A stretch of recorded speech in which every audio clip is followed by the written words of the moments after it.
you're a god power. Get everything you ever wanted and live the life of your dreams. The Master's Course. Copyright 2010 by Richard Lee McKim Jr. All rights reserved. Let the quest for knowing begin.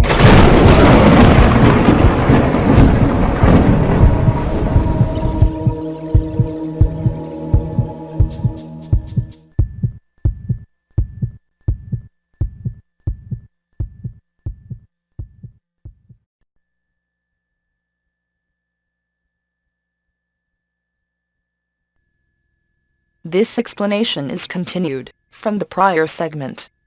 For best results, watch the prior segment, number 25, first. Now, what's another possible outcome from the situation? It could be that the bullets fall at his feet, like they did in the Matrix movie. The bullets come right up to him, right in front, and just fall to the ground. That would have been another possible outcome. In order for that outcome to have been elicited, he would have had to have been thinking that the bullets fall to my feet. And then he would have elicited that outcome from the situation, and they would have fell at his feet. But he didn't. How do we know? Because that was not the outcome that came out.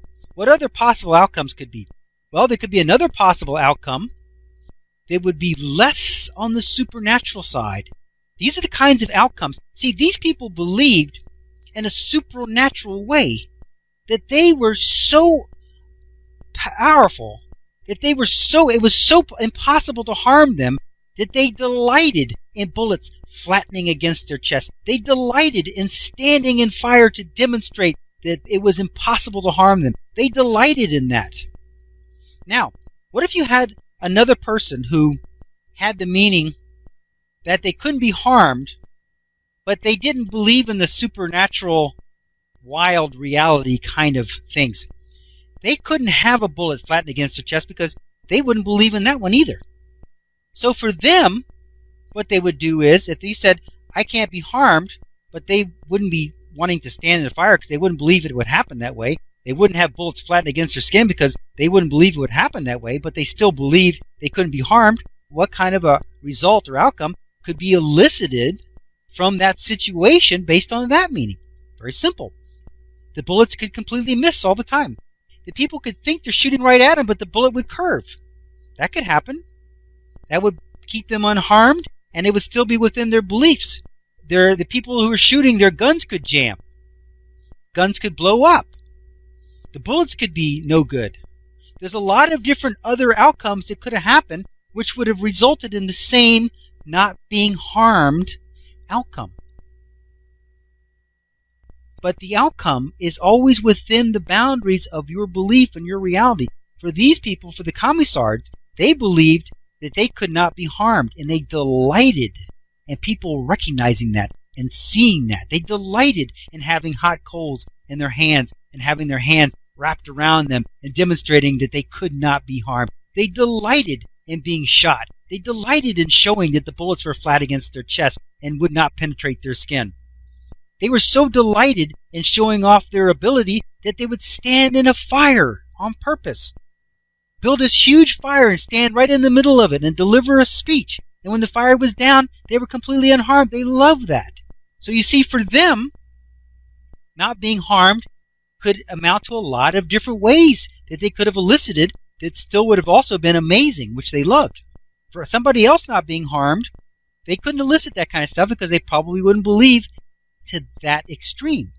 But the bullets would miss, the guns would jam, the guns would blow up, the bullets would be no good, the people would decide to stop shooting, the people would run instead, somebody else would come up from behind you and scare them off. All kinds of other things could have happened to elicit the same outcome of not being harmed. There are people that can't be harmed, and what happens is nothing actually hits their skin. Things just happen.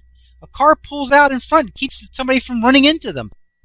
Somebody happens to push him out of the way at the last minute. There are a lot of ways that you can not be harmed without it having to be something amazing like bullets flattening against your skin.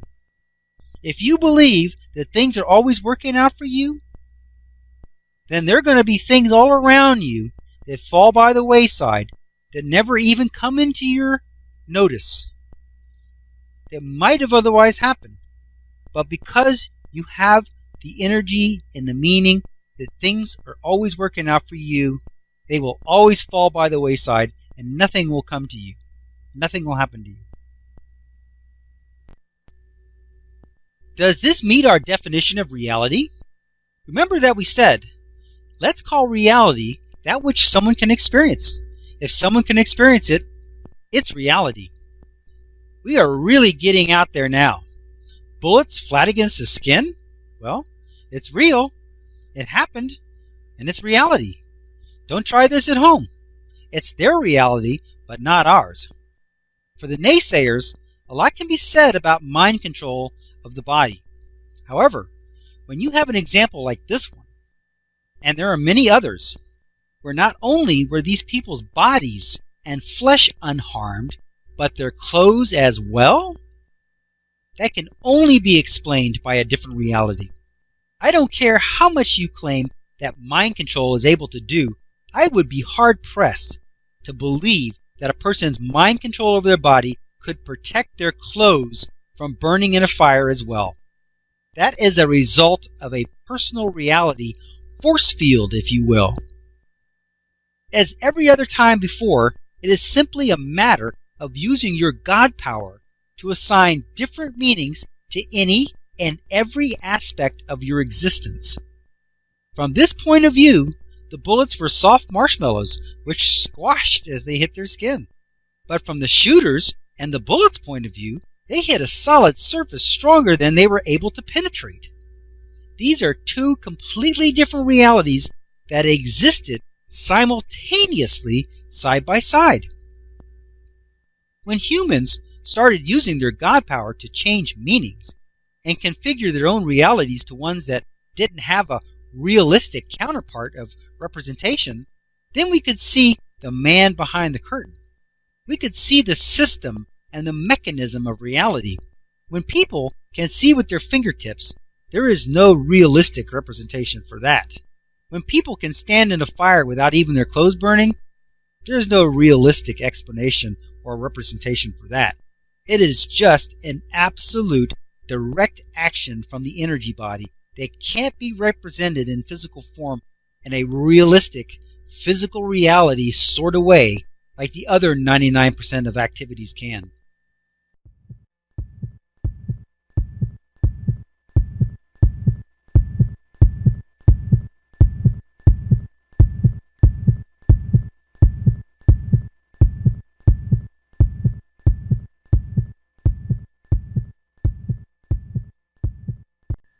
To continue, go to How to Use Your God Power, chapter number 10, segment number 27.